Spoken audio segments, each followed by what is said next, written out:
આપણા દેશના વિત્તમંત્રી શ્રીમતી નિર્મલા સીતારામનજીએ 2026-27 નું બજેટ લોકસભામાં આપણી સમક્ષ એટલે કે સમગ્ર રાષ્ટ્ર સમક્ષ એમના દ્વારા મૂકવામાં આવ્યું. મોદી સાહેબના નેતૃત્વમાં જે વિકસિત ભારત ની પરિકલ્પના લઈ અને સમગ્ર રાષ્ટ્ર મજબૂતીથી આગળ વધી રહ્યું છે, એને જ ક્યાંક વધુ સાર્થકતા દેવા, મજબૂતી દેવા અને એની માટે એક મજબૂત ગ્રાઉન્ડ ઊભું કરવાની દિશામાં આ આખું બજેટ રજૂ કરવામાં આવ્યું છે. જે બજેટમાં કોઈ પણ વધારાનું ભારણ કોઈ પણ એવા સેક્ટર ઉપર મૂકવામાં નથી આવ્યું. આપણે સૌ જાણીએ છીએ મુજબ ગયા વર્ષ કરતા આ વખતના બજેટમાં 53,47,000 કરોડ એટલે કે 5.5% ના વધારા સાથે આપણી વચ્ચે આ બજેટ મૂકવામાં આવ્યું છે. ત્યારે મેં પહેલા કીધું એમ સાચા અર્થમાં સબકા સાથ સબકા વિકાસ સૂત્રને પણ ક્યાંક સાર્થક કરતું આ આખું બજેટ છે. કારણ કે દરેક વર્ગ, દરેક સેક્ટર ને આ બજેટમાં આવરી લેવામાં આવ્યું છે. એમાં દેશના યુવાનો હોય, કિસાનો હોય, મહિલાઓ હોય, શ્રમિકો હોય, અથવા સેક્ટર વાઇઝ વાત કરીએ તો એ MSME હોય, મેન્યુફેક્ચરિંગ સેક્ટર હોય, ફાર્માસ્યુટિકલ હોય, ઇન્ફ્રાસ્ટ્રક્ચર હોય, આ તમામ સેક્ટર્સ, ખેતી હોય, આ બધા સેક્ટર્સને આવરી લેતું આ બજેટ છે. એટલે સાચા અર્થમાં એક સસ્ટેન્ડ ડેવલપમેન્ટ તરફ ભારત મજબૂતીથી એક સ્ટેબલ ડેવલપમેન્ટ તરફ આગળ કેમ વધે એ આયોજનથી આખું અંદાજપત્ર, આખું બજેટ આપણી વચ્ચે માનનીય વિત્તમંત્રી શ્રીએ મૂક્યું છે. અને માનનીય પ્રધાનમંત્રી શ્રી એ પણ સમગ્ર રાષ્ટ્રને એક આહ્વાન કર્યું હતું કે આ ખૂબ જ બેલેન્સ્ડ બજેટ છે, વિકાસલક્ષી બજેટ છે. ત્યારે દરેક વ્યક્તિ ખૂબ ડિટેલમાં આ બજેટનું અધ્યયન કરે અને કેવી રીતે ભારત હવે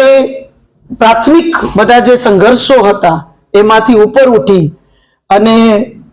દરેક સેક્ટરમાં એક ગ્રોથ ઓરિએન્ટેડ બજેટ, એક ડેવલપિંગ રાષ્ટ્રથી એક મજબૂતીથી ડેવલપમેન્ટ તરફ આગળ વધતા રાષ્ટ્ર તરફ ભારત વધતું હોય એ પ્રકારનું બજેટ જ્યારે આપણી સમક્ષ મૂકવામાં આવ્યું છે, ત્યારે મેં પહેલા કીધું એમ દરેક સેક્ટર માટે કંઈક ને કંઈક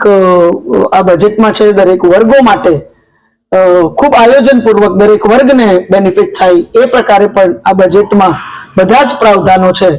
ત્યારે હું અમુક હાઇલાઇટ્સ આપની વચ્ચે મૂકું તો એક બેલેન્સ આવતા દિવસોમાં ખૂબ સારી રીતે કે આપણું મેન્યુફેક્ચરિંગ બધા જ, અને જામનગર સંસદીય ક્ષેત્રની વાત કરું તો MSME નું આપણું આ હબ હોય ત્યારે MSME સેક્ટર નું વધુ ને વધુ પોલિસીઝની દ્રષ્ટિથી કેવી રીતે એ લોકોને સહેલું પડે વ્યવસાય કરવું અને રોજે રોજનું એમનું ઇન્ટરેક્શન કેવી રીતે સહેલું પડે એ પ્રકારે એ દિશામાં સરકારના નિષ્ઠાપૂર્વકના પ્રયાસો આપણને આ બજેટના માધ્યમથી ખ્યાલ આવે છે. લોન લેવી પણ MSME સેક્ટર માટે આવતા દિવસોમાં ખૂબ સહેલી પડશે. સાથે MSME ના માધ્યમથી જોબ ક્રિએશન, યુવાનોને વધુ ને વધુ નોકરીઓ કેમ મળે એ દિશામાં પણ એક વિચાર કરી અને આખું આપણું MSME સેક્ટર, ખાસ કરીને આપણો અહીંયા બ્રાસ ઉદ્યોગ હોય ત્યારે એક વિશેષ બેનિફિટ એ દિશામાં આપણા MSME સેક્ટરને થાય એ પ્રકારનો પ્રાવધાનો આ બજેટમાં કરવામાં આવ્યા છે. કૃષિ અને ગ્રામ વિકાસ ક્ષેત્ર એ સરકારની હંમેશાથી પ્રાથમિકતા રહી છે અને આપણે ખેડૂતોની આવક કેવી રીતે કોન્સ્ટન્ટલી આમને આમ વધતી જાય એ દિશામાં સરકારે અનેક પ્રાવધાનો આ બજેટના માધ્યમથી કર્યા છે, અનેક આયોજનો કર્યા છે. આપણે હમણાં પણ સાક્ષી છીએ માવઠાના નુકસાનના પૈસા દેવાની વાત હોય, નુકસાનનું વળતર દેવાની વાત હોય કે ટેકાના ભાવે મગફળી ખરીદવાની વાત હોય, મને લાગે છે કે દેશના ઇતિહાસમાં પહેલી વખત આટલી હદે ખેડૂતોના વારે કોઈ સરકાર મજબૂતીથી ઉભી રહેતી હોય તો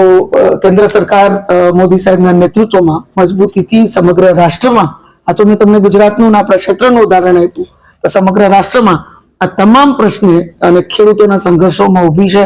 આપણે સૌ સાક્ષી છીએ કે સતત આપણા ખેડૂતોની આવક જે વધારવા તરફ સરકારનું એક આયોજન છે એમાં ક્યાંક આપણને સફળતા પણ મળી રહી છે. પશુપાલન, ડેરી, પછી મત્સ્ય ઉદ્યોગ, આ બધાને પણ આપણે એક વિશેષ ઉલ્લેખ આ બજેટમાં આપણે જોયો. મહિલાઓ માટે પણ ખાસ કરી અને શહેરી વિસ્તારોમાં પોતાના હાયર એડ્યુકેશન માટે એટલે ગ્રેજ્યુએશન, પોસ્ટ ગ્રેજ્યુએશન માટે આવતી દીકરીઓને શહેરોમાં અને અન્ય જગ્યામાં રહેવાની જે વ્યવસ્થાનો એક પ્રશ્ન થતો હોય છે, એમાં દરેક જિલ્લામાં એક ગર્લ્સ હોસ્ટેલ સરકાર દ્વારા, કેન્દ્ર સરકાર દ્વારા આવતા દિવસોમાં બનાવવામાં આવશે, જેમાં નોકરી કરતી મહિલાઓ અથવા શિક્ષણ જે દીકરીઓ હાયર એડ્યુકેશન માટે સિટીમાં રહેતા હોય છે એના માટે રહેવાનું એક ખૂબ સરસ સગવડ આવતા દિવસોમાં એક સુવિધા ઊભી કરવામાં આવશે. શી માર્ટ્સ બનાવવામાં આવશે. લખપતિ દીદીના સક્સેસ પછી શી માર્ટ્સ દરેક જિલ્લામાં બનાવવામાં આવશે, જેના માધ્યમથી મહિલાઓ પોતે જે વેપાર ધંધા નાનો મોટા વ્યવસાય કરવા માંગતા હોય અને સ્વનિર્ભર થવા માંગતા હોય એ પોતાની રીતે આ શી માર્ટની મદદથી, આ યોજનાના માધ્યમથી પોતે પોતાનો વ્યવસાય કરી શકશે. એ પ્રકારનું મહિલા સશક્તિકરણનું એક મજબૂત પગલું સરકારે આ બજેટના માધ્યમથી અને વિશેષ કરી અને જ્યારે આપણા વિત્ત મંત્રી પોતે એક મહિલા હોય અને દેશનું નવું બજેટ પોતે એક મહિલા તરીકે રજૂ કરતા હોય જ્યારે લોકસભામાં, ત્યારે સ્વાભાવિક રીતે મહિલા સશક્તિકરણ માત્ર વાત નથી, એને આપણે ક્યાંક સાકાર થતું અને સાર્થક થતું એક મોટું ઉદાહરણ આપણે એમના માધ્યમથી પણ જોઈ શકીએ છીએ. અને એ દિશામાં સરકાર વધુ ને વધુ મહિલાઓને, બહેનોને મજબૂત કરવા માટે, વધુ ને વધુ સશક્ત કરવા માટે દિશામાં સરકાર પગલાં લે છે. ત્યારે ટેકનોલોજી, AI નો સકારાત્મક ઉપયોગ હોય, ડેટા સ્ટોરેજની વાત હોય, તો એ દિશામાં પણ સરકારે ખૂબ મોટા પગલાં, technology hub, data saving hub આવતા દિવસોમાં ભારત બને એ દિશામાં પણ મજબૂત પગલાં લેવામાં આવ્યા છે. આવતા દિવસોમાં મને ખાતરી છે કે ટેકનોલોજીની દિશામાં પણ જામનગર સંસદીય ક્ષેત્ર સરકારની આખી યોજનાનું કેપિટલાઇઝ કરી અને એનો ફાયદો ઉપાડી અને આપણે પણ આવતા દિવસોમાં ડેટા સેવિંગ નું એક હબ બનશું એમાં એ વાતની મને ખાતરી છે. સાથે ફાર્માસ્યુટિકલ બિઝનેસ, ઇન્ફ્રાસ્ટ્રક્ચર, આ બધી હંમેશાથી સરકારની પ્રાયોરિટી રહી છે. હેલ્થકેર, મોદી સાહેબના નેતૃત્વમાં કોવિડ પછી આપણે હેલ્થકેરને એક અલગ જ પ્રાધાન્ય કેન્દ્ર સરકાર આપતું હોય એ પ્રકારે આખું આયોજન જોયું. ત્યારે હવે ફાર્માસ્યુટિકલ બિઝનેસ ભારતનો વધુ મજબૂત થાય, દવાઓ લોકો માટે વધુ હજી સસ્તી થાય, અને ખાસ કરીને કેન્સરની દવાઓ જે ખૂબ મોંઘી હોય છે એ વધુ સસ્તી થાય, એ પ્રકારે પણ આ બજેટમાં આપણે આખું પ્રાવધાન જોયું. સાથે ઇન્ફ્રાસ્ટ્રક્ચર, એમાં રેલવેઝ હોય, રોડવેઝ હોય, એને સતત ખૂબ આયોજનપૂર્વક એ સુવિધાઓ વધતી જાય છે. 2025ના અંત પહેલા જ જામનગર સંસદીય ક્ષેત્ર માટે તો ખૂબ સારા સમાચાર રેલવેના ડબલિંગના માધ્યમથી આપણે સૌને પ્રાપ્ત થયા હતા કે જે કાનાલુસ સુધી આપણે ડબલિંગની મંજૂરી મળી હતી, એ કાનાલુસ થી ઓખા સુધી ડબલિંગ રેલવે ટ્રેક ની મંજૂરી આપણને કેબિનેટની મંજૂરીની મોહર એમાં મળી ગઈ હતી. અને એ દિશામાં બજેટની જોગવાઈ પણ આપણે આ વખતથી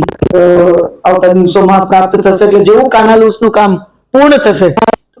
કાનાલુસથી કન્ટિન્યુઅસલી પ્રોસેસ આગળ વધવાનો, ડબલિંગનો ચાલુ થશે. એના માધ્યમથી જામનગર સંસદીય ક્ષેત્ર જે છેવાડાનો વિસ્તાર છે, એક સીમાવર્તી આપણો આખો જ્યારે આ ક્ષેત્ર હોય ત્યારે કનેક્ટિવિટીના માધ્યમથી આવતા દિવસોમાં સમગ્ર દેશ સાથે મજબૂતીથી આપણું યાત્રાધામ હોય કે વિકાસના આપણા અન્ય તકો જે અહીંયા લોકો માટે અહીં ઉપલબ્ધ છે એનો લાભ આપણે લઈ શકીએ ને આપણા યુવાનો, આપણા વેપારીઓ આવતા દિવસોમાં સમગ્ર રાષ્ટ્રમાં યાતાયાતના માધ્યમોના માધ્યમથી જઈ શકે અને પ્રગતિ કરી શકે, એ પ્રકારે આવતા દિવસોમાં આપણને સુવિધા પ્રાપ્ત થશે. ત્યારે લોજિસ્ટિક્સ હોય, કનેક્ટિવિટી હોય, મેં પહેલા કીધું એમ, અને એનું હબ જામનગર સંસદીય ક્ષેત્ર આવતા દિવસોમાં લોજિસ્ટિક્સની દ્રષ્ટિથી પણ આજ સુધી છે અને આવતા દિવસોમાં પણ મોટું લોજિસ્ટિક હબ પણ જામનગર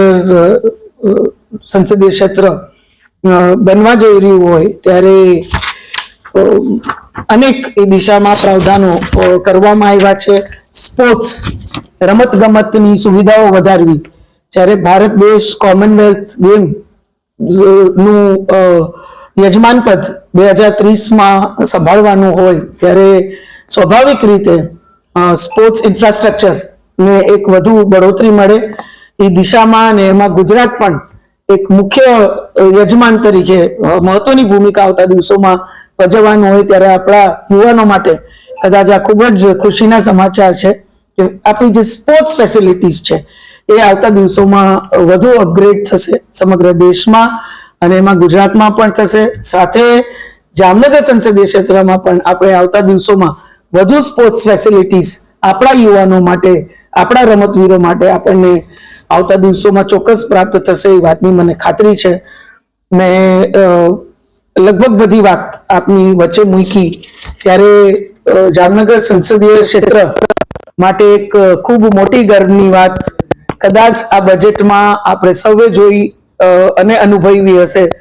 તો આખા બજેટમાં એક સંસદીય ક્ષેત્રનો જો મજબૂતીથી ઉલ્લેખ થયો હોય તો એ જામનગર સંસદીય ક્ષેત્રનો થયો છે. આપણે સૌ જાણીએ છીએ કે માનનીય પ્રધાનમંત્રીશ્રીના વિઝનથી, એમના પ્રયત્નથી જ આપણને આપણું આયુર્વેદિક સેન્ટર જે છે એને ઇટરાનો દરજ્જો પ્રાપ્ત થયો. સાથે આપણી જ આ ટ્રેડિશનલ મેડિસિન ની આખી જે આપણી પરંપરાગત ચિકિત્સાનું આ માધ્યમ છે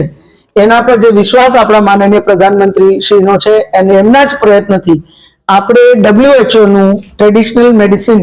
રિસર્ચ સેન્ટર અહીંયા પ્રાપ્ત થયું હતું. ત્યારે આ બજેટમાં માનનીય વિત્તમંત્રીશ્રીએ અને માનનીય પ્રધાનમંત્રીશ્રીએ આપણે ફરીથી એક બહુ મજબૂત નવી ભેટ આખા વિશ્વમાં ટ્રેડિશનલ મેડિસિનની દિશામાં જામનગરનું નામ મજબૂતીથી આખા વિશ્વમાં અંકિત થાય એ પ્રકારની ભેટ એમના દ્વારા આપવામાં આવી છે.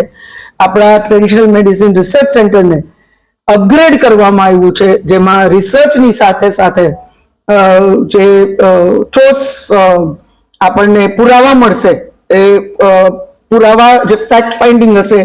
એ દિશામાં પણ વધુ આપણે રિસર્ચ, ટાર્ગેટેડ રિસર્ચ ટ્રેડિશનલ મેડિસિનમાં પણ કરી શકશું. આવતા દિવસોમાં એક બહુ મોટું ટ્રેડિશનલ મેડિસિનનું ટ્રેનિંગ સેન્ટર બનશે. સાથે સાથે એના પ્રચાર પ્રસારનું, ટ્રેડિશનલ મેડિસિન સેન્ટરના પ્રચાર પ્રસારનું પણ એક બહુ મોટું હબ જામનગરનું આપણું આ WHO કેન્દ્ર જ્યારે બનવા જઈ રહ્યું હોય ત્યારે હું જામનગર સંસદીય ક્ષેત્રના સર્વે નાગરિકોને તો ખૂબ ખૂબ અભિનંદન પાઠવું છું, પણ સમગ્ર સંસદીય ક્ષેત્રના જનપ્રતિનિધિ તરીકે હું માનનીય પ્રધાનમંત્રીશ્રીનો અને માનનીય વિત્તમંત્રીશ્રીનો આખા બજેટમાં મજબૂતીથી જામનગરનો ઉલ્લેખ કરવા માટે, જામનગરને આ સુવિધા આપવા માટે અને ભવિષ્યમાં આ સુવિધાના માધ્યમથી ટ્રેડિશનલ મેડિસિન ની દિશામાં જામનગરનું એક મજબૂત નામ આખા વિશ્વમાં અંકિત કરવા માટે હું એમનો હૃદયપૂર્વક ખૂબ ખૂબ આભાર માનું છું. આના માધ્યમથી આપણને અન્ય ઘણા બધા ફાયદા થશે, જેમાં જામનગરમાં જે લોકોનું અવર જવર આ ક્ષેત્રને લાગત છે એ વધશે. એના તમામ પ્રેક્ટિશનર્સ હોય, રિસર્ચર્સ હોય, એ બધા જ આપણી જામનગર સુધી WHO ના કેન્દ્રમાં આવશે.